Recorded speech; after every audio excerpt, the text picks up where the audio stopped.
नमस्कार दोस्तों, एक बार फिर से मैं आप सबका स्वागत करता हूं अपने चैनल पर। और जैसा कि हम इस समय हीट थर्मोडायनेमिक्स के बारे में पढ़ रहे हैं, तो थर्मोडायनेमिक्स के बारे में जब हमने पिछले वीडियो तक जो चीज़ें पढ़ी हैं, उसमें हमने सेकेंड लॉ ऑफ थर्मोडायनेमिक्स तक पढ़ लिया था।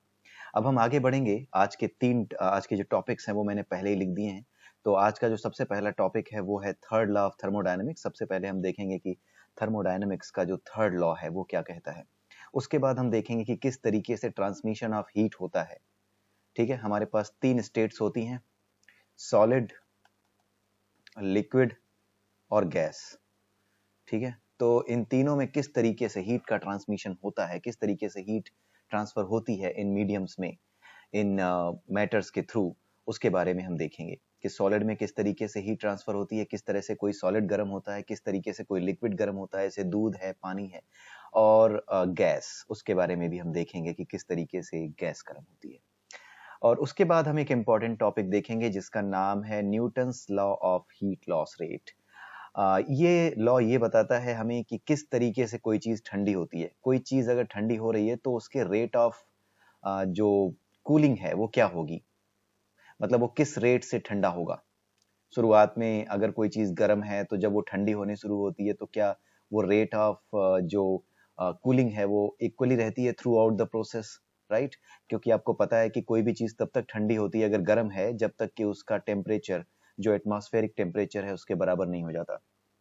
सो अगर कोई चीज 28 डिग्री सेंटीग्रेड पे थी और हमारा जो एटमॉस्फेरिक टेम्परेचर है 17 डिग्री है, तो 28 डिग्री से 17 डिग्री तक तब तक ये ठंडा होता रहेगा, हीट का ट्रांसफर होता रहेगा इस चीज से, तब तक कि दोनों का टेम्परेचर यानी कि इस चीज का तापमान और जो एनवायरमेंटल टेम्परेचर है 17 डिग्री, दोनों 17 डिग्री पे नहीं आ जाते। तो 28 डिग्री से ये चीज ठंडी होकर के 17 डिग्री तक जाएगी।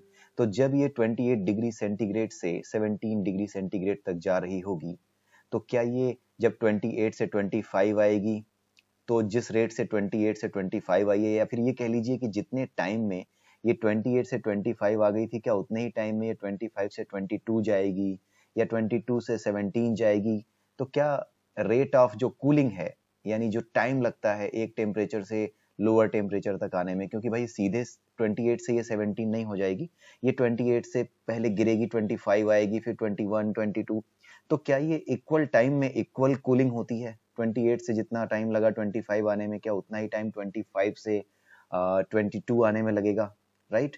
या 28 से 27 गया, फिर 27 से 26, एक एक डिग्री का टेम्परेचर जो लॉस हो रहा है, क्या वो जो लॉस रेट है, जो हीट लॉस रेट है, क्या वो हर बार बराबर होगा? सो इसी के बारे में न्यूटन का जो हीट लॉस रेट रूल है वो बताता है। इसको हिंदी में कहते हैं न्यूटन का शीतलन नियम। तो इसके बारे में भी हम देखेंगे। और उसके बाद एक बहुत ही इंपॉर्टेंट एग्जांपल देखेंगे जिसका टाइटल है गर्म पानी का फाउंटेन ठंडा क्यों। ठीक है, तो ये चारों चीजें देखेंगे। उसके अलावा Newton's law of heat loss, ये बहुत इंपॉर्टेंट टॉपिक है आज का, इससे बहुत क्वेश्चन आते हैं। तीसरे और चौथे टॉपिक्स बहुत ही इंपॉर्टेंट है। ठीक है, और ऐसे तो सारी ही चीजें इंपॉर्टेंट है, लेकिन तीसरा और चौथा जो टॉपिक है आज का, ये कुछ ज्यादा ही इंपॉर्टेंट है। तो आइए हम शुरू करते हैं। सबसे पहले हमें क्या देखना है? Third law of thermodynamics. बहुत ही सिंपल सा लॉ है थर्ड लॉ ऑफ थर्मोडायनेमिक्स। ठीक है, ये कहता है कि किसी भी चीज को, कोई भी चीज हो, किसी भी निकाय, सिस्टम, ठीक है, सिस्टम के बारे में आप पढ़ चुके हैं। थर्मोडायनेमिक सिस्टम क्या होता है? एक फुटबॉल भी है, वो भी एक थर्मोडायनेमिक सिस्टम है। कोई भी ऐसा सिस्टम जिसका एक टेम्परेचर हो, जिसका एक प्रेशर हो, ठीक है, और जिसका एक वॉल्यूम हो, वो क्या कहलाता है? वो एक थर्मोडायनेमिक सिस्टम कहलाता है।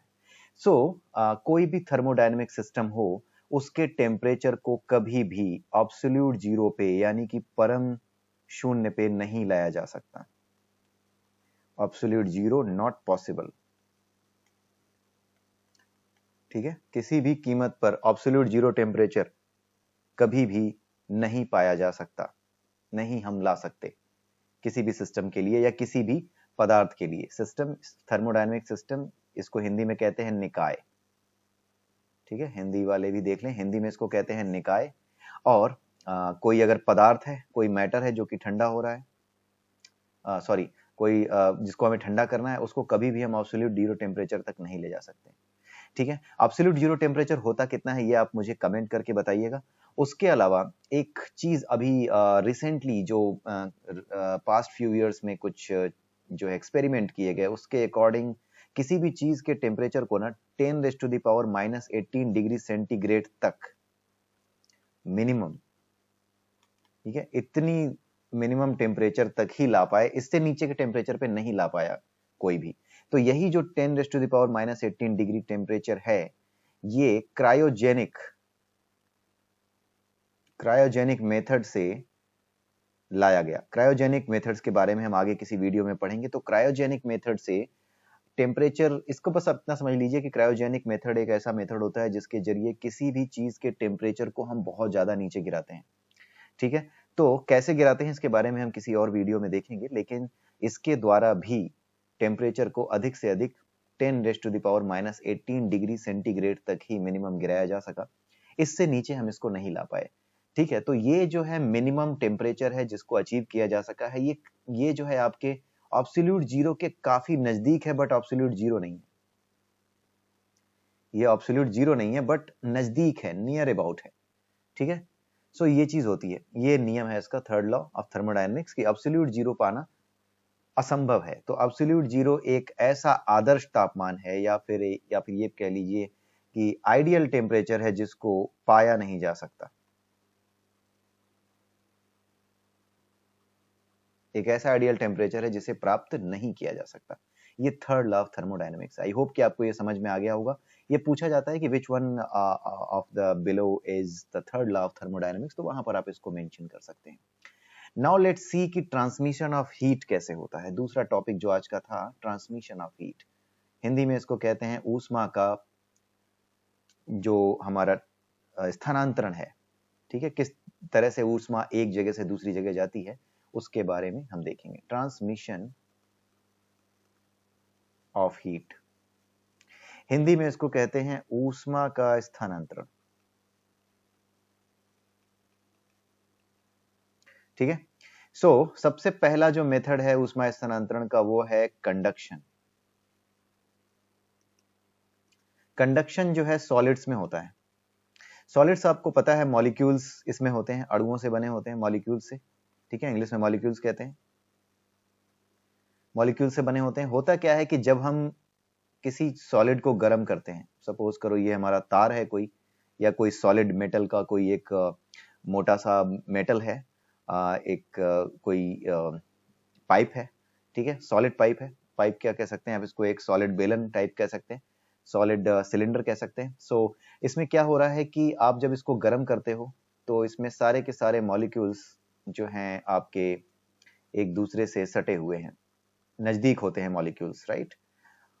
और सॉलिड में जब आप मॉलिक्यूल्स को गर्म करते हो तो एक मॉलिक्यूल गर्म होता है, जब वो गर्म हो जाता है तो अपनी गर्मी वो दूसरे को देता है, दूसरे से तीसरे, तीसरे को चौथे, और इस तरीके से एक सिरे से दूसरे सिरे तक धीरे धीरे करके गर्म होता चला जाता है, ठीक है। तो ये किस वजह से होता है, इसका रीजन क्या होता है? इसका रीजन होता है फ्री इलेक्ट्रॉन्स। मेटल है, उसमें इलेक्ट्रॉन्स होते हैं, फ्रीली घूम रहे होते हैं, उन इलेक्ट्रॉन्स को ऊर्जा मिलती है, वो ऊर्जा ट्रांसफर करते रहते हैं अलग अलग मॉलिक्यूल्स में। तो एक मॉलिक्यूल से टेम्परेचर जो है दूसरे मॉलिक्यूल को जाता रहता है। इस मेथड को हम कहते हैं ट्रांसमिशन ऑफ हीट।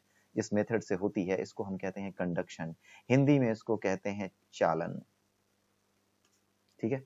उसके बाद हम आते हैं दूसरी मेथड जो है जिससे हीट ट्रांसमिशन होता है, वो है कन्वेक्शन।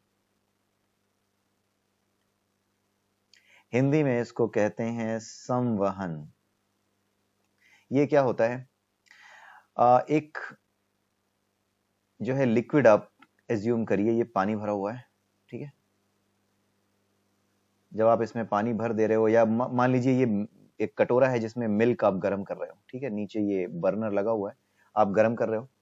और जब आप गर्म करते हो तो सबसे पहले कहाँ का लिक्विड गर्म होगा? यहाँ नीचे का, यहाँ पे गर्म होना शुरू होता है।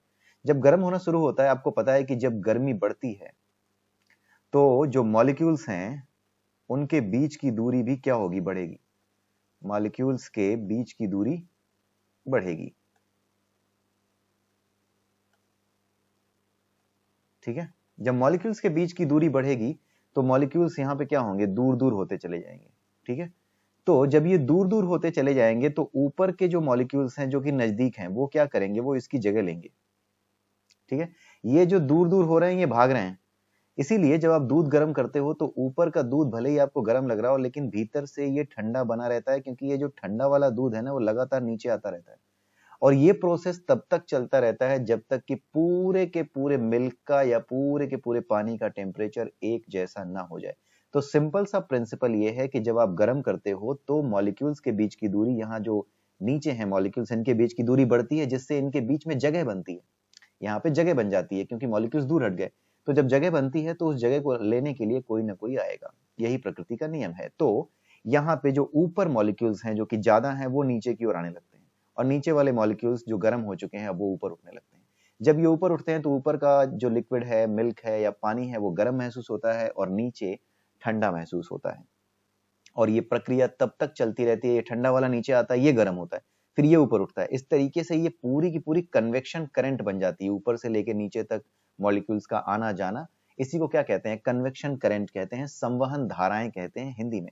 और इस तरीके से आपका पूरा का पूरा लिक्विड जब तक एक टेम्परेचर पर गर्म नहीं हो जाता तब तक ये प्रक्रिया चलती रहती है। इसी को कहते हैं कन्वेक्शन। और इस तरीके से आपका जो गर्म होते हैं मैटर, वो होते हैं, एक तो लिक्विड गर्म होता है इस तरीके से, और दूसरा गर्म होता है गैस। तो लिक्विड और गैस ये दो चीजें कन्वेक्शन के थ्रू गर्म होती हैं। ठीक है, तो कन्वेक्शन के थ्रू गर्म होने का मतलब ये है कि जहां पे दूरी बढ़ेगी गर्मी की वजह से, वहां पर जो है बाकी की चीजें जो दूसरी ठंडी तरफ से हैं, जो ठंडे वाले एरिया से जो मॉलिक्यूल्स हैं वो चलेंगे। इसी तरीके से आपके जो गैस होती है, जैसे एयर है, एयर में जैसे ही आपका कहीं बढ़ती है गर्मी तो वो क्या होता है कि ये जो मॉलिक्यूल्स हैं दूर हट जाते हैं। दूर हटने पे क्या होता है, इसकी डेंसिटी कम हो जाती है। दूर हटने का मतलब क्या होता है? डेंसिटी कम। भाई डेंसिटी क्या है? जितना ज्यादा आप नजदीक होगे उतनी डेंसिटी ज्यादा है, जब दूर जाओगे तो डेंस कम हो जाओगे। ठीक वैसे ही अगर इतनी सी जगह में 50 लोग बैठे हुए हैं तो डेंसिटी ज्यादा है, और अगर इतनी सी जगह में 25 ही बैठे हुए हैं तो डेंसिटी कम है। ठीक वैसा ही कॉन्सेप्ट है। तो मॉलिक्यूल्स जब दूर दूर हो जाते हैं तो डेंसिटी कम हो जाती है। तो जब कहीं पे आसपास अगर ठंडी हवा होती है जहां पे डेंसिटी ज्यादा है, तो वो हवा ठंडी जो लोकेशन है ठंडी जगह से गर्म जगह की ओर चलने लगती है। इसीलिए जहां पे टेम्परेचर ज्यादा हो जाता है वहां पे प्रेशर कम हो जाने की वजह से आंधी आ जाती है गर्मियों के मौसम में। ठीक है, तो ये सब होता है, इस वजह से होता है। तो लिक्विड एंड गैस, इन दोनों में जो हीट का ट्रांसफर है वो किस तरह से होता है? कन्वेक्शन। इसको भी क्या कहते हैं? कन्वेक्शन करंट ही कहते हैं। गैस की कन्वेक्शन करंट कहते हैं। तो संवहन धाराएं हिंदी में कहते हैं। तो कन्वेक्शन करंट के बनने से ही हवा एक जगह से दूसरी जगह पे चलती है। जो ज्योग्राफी पढ़ते होंगे उनको भी पता होगा कि हाँ, वहां पे इसी तरीके से समझाया जाता है कि जहाँ पे हीट बेल्ट है, जहाँ पे गर्मी ज्यादा है जिस बेल्ट में, उस बेल्ट की तरफ ठंडी वाली बेल्ट से हवा चलने लगती है। राइट, सो ये है कन्वेक्शन। उसके बाद आता है आपका सबसे सिंपल, वो है रेडिएशन। रेडिएशन के बारे में मैंने आपको एक बार बताया था कि रेडिएशन एक टेम्परेचर, एक स्पेसिफिक टेम्परेचर से ऊपर होने पर ही रेडिएशन शुरू होता है। एक स्पेसिफिक टेम्परेचर से ज्यादा होने पे ही रेडिएशन शुरू हो जाता है। उस टेम्परेचर को आप कमेंट में लिखकर बताइएगा कि वो टेम्परेचर कितना होता है। अब एक्चुअली होता क्या है कि जो सन है हमारा, यानी जो सूरज है, वो रेडिएशन ही कर रहा है, वो रेडिएट ही कर रहा है लगातार, क्योंकि उसका टेम्परेचर कई करोड़ डिग्री सेल्सियस में है। ठीक है, इसी वजह से क्या है कि वो रेडिएट कर रहा है। रेडिएशन से जो एनर्जी निकल रही है वो किस फॉर्म में? इलेक्ट्रोमैग्नेटिक, यानी विद्युत चुंबकीय तरंगों के रूप में, इलेक्ट्रोमैग्नेटिक फॉर्म में नीचे आ रही है, अर्थ की तरफ आ रही है। नीचे नहीं, अर्थ की तरफ आ रही है। ठीक है, तो अर्थ की तरफ जब ये इलेक्ट्रोमैग्नेटिक फॉर्म में आ रही है हीट, तो इसको बीच में कोई मीडियम नहीं चाहिए। Medium not needed.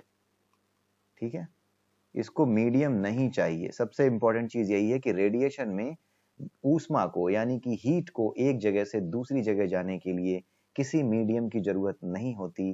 This is the main important thing. और सबसे बड़ा एग्जांपल है सन से अर्थ पर ऊष्मा यानी हीट का पहुंचना। यही है, ठीक है, रेडिएशन की डिफिनेशन। ठीक है, रेडिएशन एक खास टेम्परेचर पे होता है, वो टेम्परेचर आप मुझे लिख करके बता सकते हैं कि वो टेम्परेचर कौन सा है, ये हमने डिस्कस किया हुआ है एक बार। ठीक है, आइए अब अगला टॉपिक देखते हैं। अगला टॉपिक क्या है? Newton's law of heat loss. Newton का शीतलन नियम, हिंदी में कहते हैं न्यूटन का शीतलन का नियम। यानी कोई भी चीज ठंडा होती है, अगर गर्म है और वो ठंडा होती है, तो किस रेट से वो ठंडी होती है। एक एक डिग्री टेम्परेचर जब उसका नीचे गिरता जाता है, तो क्या एक डिग्री टेम्परेचर जब पहली बार जब हाई टेम्परेचर से पहले लो डिग्री टेम्परेचर पे आया, एक डिग्री कम हुआ, तो क्या वो रेट जितना, या फिर ये कह लीजिए कि जितना टाइम 25 डिग्री से आपको 24 डिग्री आने में लगा, क्या उतना ही टाइम 24 से 23 में लगा? क्या उतना ही टाइम 23 से 22 में लगता है? क्या होता है, मतलब किस तरीके से कोई चीज ठंडी होती है जो कि गर्म है? ठीक है, ये बहुत इंपॉर्टेंट कॉन्सेप्ट है और इस पे क्वेश्चंस पूछे जाते हैं और लोग जो है समझ नहीं पाते कि क्या पूछा है। तो इसमें इस नियम का कहना ये है कि जो डिफरेंस है टेम्परेचर का, डिफरेंस ऑफ टेम्परेचर किसका किसका, एटमॉस्फेयर और किसका, ऑब्जेक्ट, जो भी वस्तु है आपके पास, उसका टेम्परेचर डिफरेंस मान लीजिए डेल्टा टी है। ठीक है, तो टेम्परेचर डिफरेंस जितना होगा उतनी ही तेजी से हीट लॉस होगा। ठीक है, जब टेम्परेचर डिफरेंस ज्यादा होगा तो हीट लॉस तेजी से होगा, टेम्परेचर डिफरेंस जब कम होगा, ठीक है, तो हीट लॉस धीरे होगा। जैसे 25 डिग्री पे हमारी कोई चीज रखी थी, तो 24 आने में जो समय ये लेगी, उससे ज्यादा समय इसको किस में लगेगा, 24 से 23 आने में लगेगा। यानी यहाँ पे टाइम T1 है और यहाँ पे अगर टाइम T2 है, और 23 डिग्री से 22 डिग्री आने में अगर टाइम T3 है, आप इसे नोट कर लीजिएगा, बहुत इंपॉर्टेंट कॉन्सेप्ट है। तो आपका जो T1 है वो छोटा होगा, T2 उससे बड़ा होगा, T3 सबसे बड़ा होगा इसमें। यानी जैसे जैसे टेम्परेचर घटता जाता है, वैसे वैसे उस वस्तु के और ठंडा होने का जो रेट है, या जो हीट लॉस का रेट है उस ऑब्जेक्ट का, वो और बढ़ता चला जाता है। So this is called the Newton's law of heat loss. ठीक है, इस पे बहुत से क्वेश्चन पूछे जाते हैं। आई होप कि ये बहुत ही सिंपल सा कॉन्सेप्ट आपको समझ में आया होगा। ये बेसिक कॉन्सेप्ट है आपका कि हीट लॉस उतनी ही तेजी से होगा जितना ज्यादा टेम्परेचर का डिफरेंस होगा। ठीक है, यानी कि कोई चीज अगर आपकी 30 डिग्री पे रखी है, तो 30 डिग्री से 25 डिग्री आने पे जो टाइम लगा, जो रेट है उसके ठंडे होने की, वो 25 डिग्री से लेकर के 20 डिग्री आने में यहाँ पे क्या होगी, ज्यादा होगी। यानी 30 से 25 आने में वो जल्दी ठंडा होगा, लेकिन 25 से 20 आने में वो देर से ठंडा होगा। राइट, यही चीज हमने ऊपर समझी कि जैसे जैसे टेम्परेचर गिरता है, वैसे वैसे वस्तु के और ठंडा होने की जो रेट है वो और बढ़ती चली जाती है। ठीक है, एक क्वेश्चन आया था एक बार, क्वेश्चन में क्या RAS में पूछा गया ये क्वेश्चन। उसमें क्या पूछा था कि एक ही टाइम पे एक दिन में जो चुरू है, एक लोकेशन है चुरू इंडिया में, जिसका टेम्परेचर है आपका 48 डिग्री सेंटीग्रेड। चुरू का टेम्परेचर 48 डिग्री था और शिमला का टेम्परेचर उसी समय 24 डिग्री सेंटीग्रेड था। ठीक है, चुरू का टेम्परेचर 48 था, शिमला का 24 था। चुरू में क्या किया, किसी ने 95 डिग्री सेंटीग्रेड पे पानी एक प्याले में रख दिया, एक छोटा सा जो कटोरी हो, एक कटोरे में रख दिया 95 डिग्री सेंटीग्रेड पे। और वहीं शिमला में उसी समय किसी ने 71 डिग्री सेंटीग्रेड पे पानी गर्म करके रख दिया। ठीक है, चुरू में 95 पे रखा, शिमला में 71 पे रखा। अब ये पूछा गया कि किस जगह पे टेम्परेचर, किस जगह पे ये जो पानी है ये ठंडा पहले हो करके किस लेवल पे आ जाएगा, एटमॉस्फेरिक टेम्परेचर पे आ जाएगा, चुरू में पहले आएगा कि शिमला में पहले आएगा। ठीक है, अब अगर आपने न्यूटन का जो अभी हमने डिस्कशन किया नियम, न्यूटन का जो शीतलन का नियम है या हीट लॉस का जो रूल है, अगर वो आपको नहीं पता तो आप इसका आंसर आसानी से नहीं कर पाओगे। अगर आपको न्यूटन का हीट लॉस रूल पता है तो आप क्या करोगे, डेल्टा T1 निकालोगे, यानी चुरू के लिए वो कितना आएगा, 48 डिग्री 95 डिग्री माइनस 48 डिग्री कितना आया, 47 डिग्री का डिफरेंस आया। डेल्टा T2 शिमला, शिमला के लिए निकालिए 71 माइनस 24 डिग्री। सो इसमें क्या आएगा, इसमें आया आपका 47 डिग्री। सो दोनों ही जगहों पे 47 डिग्री का डिफरेंस आपका आ रहा है। तो जब दोनों ही जगहों पे 47 डिग्री का डिफरेंस आ रहा है, then what does this mean? This means कि आपका जो पानी जो ठंडा होगा चुरू में और शिमला में एक साथ ठंडा होगा। क्यों? क्योंकि न्यूटन के शीतलन नियम के जो अनुसार क्या होगा कि ये जो 47 डिग्री का डिफरेंस है, जितनी इसमें जो rate of loss of heat होगा वो चाहे जितना भी हो, बट जितना टाइम यहाँ पे लगेगा ना उतना ही टाइम यहाँ पे लगेगा, राइट? क्योंकि रेट तो एक ही होगा, रेट तो एक ही होगा, क्योंकि आप जैसे 1 डिग्री टेम्परेचर कम करने में पहले आपको ज्यादा कम टाइम लगा, बाद में ज्यादा लगने लगेगा। तो ये दोनों जगहों के लिए ट्रू होगी। तो ये चीज आपकी ज्यादा मतलब ये चीज क्या बताती है कि आपका दोनों ही जगहों पे जो टेम्परेचर है वो एक साथ गिरेगा और एक रेट पे गिरेगा, इसलिए एक साथ दोनों चीजें ठंडी होंगी। अगर मान लीजिए शिमला में हमने रखा था यहाँ पे पानी मान लीजिए 100 डिग्री सेंटीग्रेड पे रखा था, राइट, और यहाँ पे 71 पे रखा था, तो 100 में 48 घटाएंगे तो 52 आएगा। तो जहां पे टेम्परेचर ज्यादा है वहां पे ठंडा जल्दी होगा, ये आप याद रखिएगा। जहां पे टेम्परेचर, ये तो आपको पता ही चल गया होगा, जहां पे टेम्परेचर ज्यादा होगा वहां पे उतनी ही तेजी से वो गिरेगा टेम्परेचर, ठीक है, रेट ऑफ हीट लॉस जो है वो उतना ही तेज होगा, ठीक। तो इस तरीके से ये जो है आपका, अगर टेम्परेचर लॉस ज्यादा, टेम्परेचर अगर ज्यादा है तो वहां पे तेजी से वो गिरना शुरू हो जाएगा उसका टेम्परेचर। इसीलिए आप जब गर्म पानी की ट्रे जो है फ्रिज में रखते हैं और ठंडे पानी की ट्रे आप फ्रिज में रखते हैं, तो सबसे पहले कौन सी ट्रे जमती है, आप इसका आंसर दे सकते हैं। सबसे पहले वो ट्रे जमेगी जो कि ठंडे पानी की, गर्म पानी की, ठीक है। तो ये इस तरीके के क्वेश्चन आते हैं। न्यूटन का शीतलन नियम जो आपका पढ़ाया अभी हमने, उस पे बहुत से क्वेश्चन पूछे जाते हैं। अब आखिरी क्वेश्चन है आज का, गर्म पानी का जो फवारा होता है, ऐसे तो पानी गर्म है लेकिन गर्म पानी का फवारा ठंडा क्यों हो जाता है? ठीक है, गर्म पानी का फवारा ठंडा, फाउंटेन ठंडा क्यों होता है? पहली बात तो ये कि जब पानी गर्म है तो यहां पर क्या है, इसका जो एरिया है, आप इस एरिया पे ध्यान दीजिए, ये एरिया ज्यादा है, लेकिन जब आप इसका फवारा बनाओगे ना तो ये क्या होगा, एरिया अचानक से बढ़ जाएगा, ठीक है। पहली चीज तो एरिया बढ़ गया, सबसे इंपॉर्टेंट चीज एरिया बढ़ गया। एरिया बढ़ने से क्या हो गया, रेट ऑफ इवेपोरेशन। ये तो बहुत सिंपल सी चीज है कि जैसे ही एरिया बढ़ेगा वैसे ही रेट ऑफ इवेपोरेशन बढ़ जाएगी, यानी तेजी से इवेपोरेशन होने लगेगा। जब इवेपोरेशन तेजी से होगा तो ऑब्वियस सी बात है कि ये चीज ठंडी हो जाएगी। जो पानी है, पानी की जो छोटी छोटी बूंदें हैं जो फवारे के रूप में आ रही हैं, वो क्या हो जाएंगी, वो ठंडी होने लगेंगी तेजी से, क्योंकि एरिया बढ़ गया। एरिया बढ़ाने पर आपका रेट ऑफ इवेपोरेशन बढ़ जाता है, तेजी से ठंडी होती है चीज, ये आपको पहले ही पढ़ाया जा चुका है, ठीक है। अब उसके अलावा दूसरी चीज क्या है, अब आप जब आप इसको फवारे में बदल रहे हो ना, तो आप क्या कर रहे हो, आप किसी चीज को फवारे में बदल रहे हो तो आप प्रेशर दे रहे हो, राइट, ये तो आपको पता ही है, प्रेशर दे रहे हो। जब आप प्रेशर दे रहे हो तो you are working against the atmospheric pressure. Atmospheric pressure, AP लिख दिया है मैंने। जब आप प्रेशर दे रहे हो, ध्यान दीजिएगा, आप जब फवारा बना रहे हो किसी गर्म पानी के सोर्स का, तो आप क्या कर रहे हो, प्रेशर तो दोगे ना। जब आप प्रेशर दोगे तो आप काम कर रहे हो एक तरीके से, जो एटमॉस्फेरिक प्रेशर है उसके अगेंस्ट। जब आप एटमॉस्फेरिक प्रेशर यानी कि वायुमंडलीय दाब के विरुद्ध काम करते हो, तो उस काम के लिए क्या चाहिए, ऊर्जा चाहिए, एनर्जी चाहिए।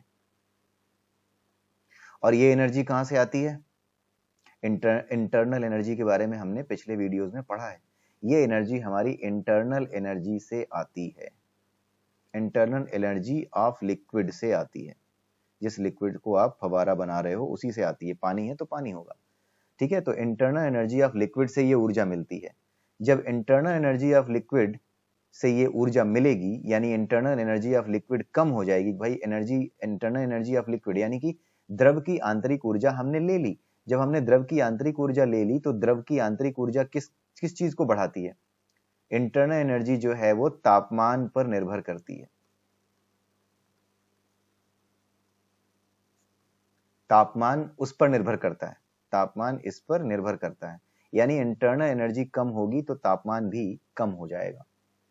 ठीक है, तो यही वजह है कि जब आप फवारा बनाते हो तो एक तो प्रेशर, दो चीजें याद रखिएगा, एक तो प्रेशर देते हो, उसके अगेंस्ट काम करना पड़ता है। काम करने के लिए एनर्जी आपको कहाँ से मिलती है? लिक्विड से ही मिलती है। लिक्विड की इंटरनल एनर्जी जो है, जो हमने पढ़ी हुई है, इसके पहले भी हमने इंटरनल एनर्जी के बारे में पढ़ा है कि चाहे वो सॉलिड हो, लिक्विड हो, कोई भी चीज हो, कोई भी सिस्टम हो, उसकी एक इंटरनल एनर्जी होती है। और जब इंटरनल एनर्जी बढ़ती है, जब आप किसी भी चीज को गर्म करते हो तो इंटरनल एनर्जी बढ़ती है, और जब वो चीज ठंडी होती है या फिर जब उसकी इंटरनल एनर्जी आप किसी तरीके से निकाल लो, कम कर दो, तो वो चीज ठंडी हो जाएगी।